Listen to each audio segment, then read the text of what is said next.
Guys, look at this. Look at this. Apparently, there are some very strong winds happening in northern China at the moment, and they are telling people who weigh under 50 kilograms to stay indoors.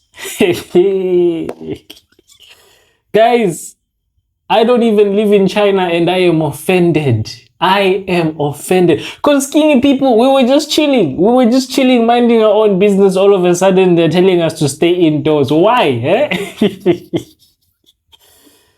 I feel for everyone who weighs 50 kilograms and under. I also used to weigh under 50 kilograms. Now I weigh 50.5 kilograms. There's a difference, guys. There's a difference.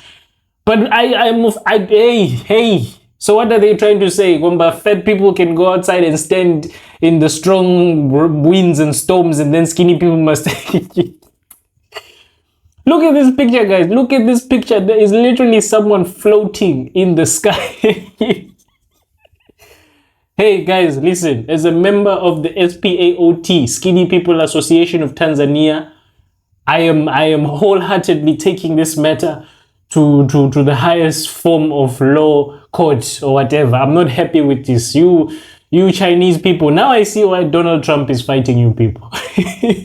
You guys,